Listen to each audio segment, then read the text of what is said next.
ஒரு குட்டி கதை.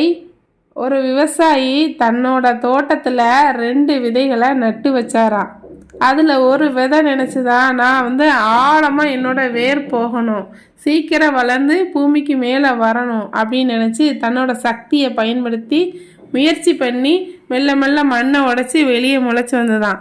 சூரியனை பார்த்தது அது வேகமாக வளர ஆரம்பிச்சதான். இன்னொரு விதை, நான் மண்ணுக்குள்ளே இருக்கிறது தான் பாதுகாப்பு, கீழே போனால் என் வேற பூச்சிக்கு சாப்பிட்ரும், மேலே வளர்ந்து வந்தால் காற்று என்னைய கீழே தள்ளி என்னை சாகடிச்சிரும், அதனால் நான் இப்படியே இருக்கிறது தான் எனக்கு ரொம்ப நல்லதுன்னு வளராமல் அப்படியே இருந்துச்சான். கொஞ்ச நாள் கழித்து ஒரு பறவை அந்த வளராத விதையை கொத்தி சாப்பிட்டு போயிடுச்சான். ஆனால் அந்த வளர்ந்த விதை பெரிய மரமாக மாறிச்சான். இதுலேருந்து நமக்கு என்னங்க புரியுது? சில பேர் பயத்தினால எந்த ஒரு முயற்சியுமே பண்ணாமல் அப்படியே இருந்துருதோம். பயத்தை கடந்து நம்ம முயற்சி பண்ணோம் அப்படின்னா வாழ்க்கையில் வெற்றி பெறலாம். பிடித்திருந்தால் லைக் பண்ணி சப்ஸ்கிரைப் பண்ணுங்கள்.